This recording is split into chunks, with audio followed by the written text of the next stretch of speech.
এই বানটা আমি দোকানে দেখে আসলাম, দেখে আসার পর মনে হলো যে আমি তো বানাইতে পারি, তাই তৈরি করে ফেললাম। এখানে আমি আটা নিয়ে নিছি 2 কাপ, আর ইস্ট দিয়ে দিলাম 1 টেবিল চামচ, লবণ দিয়ে দিলাম 1 টিস্পুন, চিনি 1 টেবিল চামচ। সব কিছু একসাথে মিক্স করে নেব। এখন আমি দিয়ে দেব তেল 2 টেবিল স্পুন, পানি দিয়েছি, পানিটা কুসুম গরম হতে হবে, অবশ্যই গরম থাকতে হবে। এখন সব একসাথে মেখে নেব। এই তো ডোটা হয়ে গেছে, এখন ঢেকে রাখবো আধা ঘন্টার জন্য, আধা ঘন্টা 1 ঘন্টা। এখন আমি চিকেনটা ভিতরে পুরটা বানিয়ে নেব।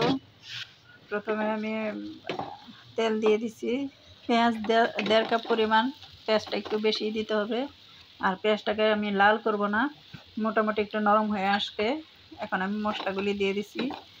এখানে ছিল জিরার গুঁড়া, গরম মশলা, ধনিয়ার গুঁড়া, আর হলো গুঁড়া মরিচ।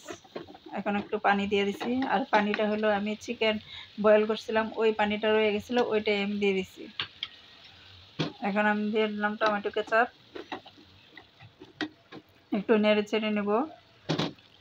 এখন কাঁচামরিচ দিয়ে দিছি, আর একটু নেড়ে ছেড়ে এখন আমি চিকেনটা দিয়ে দেবো। চিকেনটা আমি আগে থেকে লবণ এবং সামান্য আদা রসুনের পেস্ট দিয়ে বয়েল করে নিছি, বয়েল করে ছোটো ছোটো করে ছিঁড়ে নিছি। এখানে 250 গ্রাম পরিমাণ চিকেন ছিল। এখন আমি 1 টেবিল চামচ কর্নফ্লাওয়ার গুলে দিছি। এই তো আমার চিকেনটা রেডি। একটু নেড়ে ছেড়ে এখন তুলে নিব। চিকেনটা রেডি হয়ে গেছে।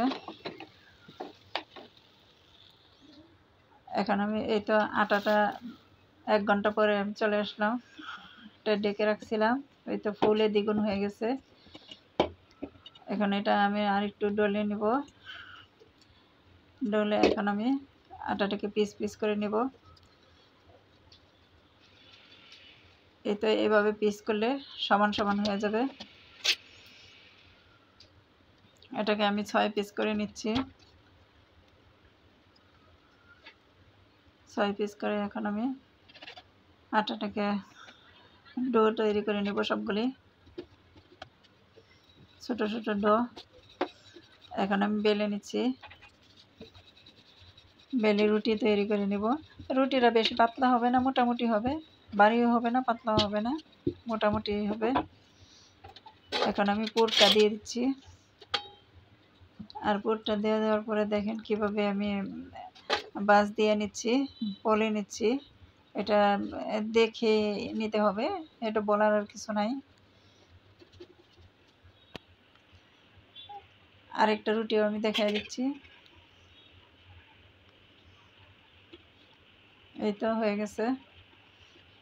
এখন আমি একটা ট্রের মধ্যে সামান্য তেল দিয়ে ব্রাশ করে নেব। আমি ওভেনে বেক করব, যেহেতু ওভেনে বেক করব, আমি ওভেনের ট্রেতে তেল দিয়ে ব্রাশ করে নিচ্ছি।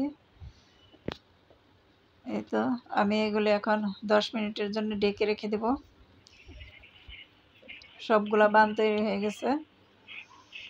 আমি এটা একটু ডিজাইন করে নিচ্ছি, এভাবে ছুরি দিয়ে বা যে কোনো কিছু দিয়ে যে কোনোভাবে ডিজাইন করে নেওয়া যেতে পারে। এখন আমি ডিম ব্রাশ করে দেব। সবগুলি তো ভালো করে ডিম ব্রাশ করে দিছি। এই তো ওভেনে দিয়ে দিলাম। ওভেনে 180 ডিগ্রি টেম্পারেচারে 25 মিনিটস বেক হবে। এই তো ওভেন থেকে বের করে নিয়ে আসছি। এখন আমি বাটার ব্রাশ করে নিচ্ছি উপরে। বাটারটা ব্রাশ করে নিলে একটু গ্লেজ দিবে, সুন্দর হবে, দেখতে সুন্দর, খাইতেও মজা। দেখেন কি সফট হয়েছে, এত সফট হয়েছে, এত সফট হয়েছে। জিনিসটা যেমন সফট হয়েছে তেমন মজারও, খেতেও এমন মজা। এটা যে কোনো নাস্তা বা টিফিন, বাচ্চাদের সবারই পছন্দের একটা খাবার।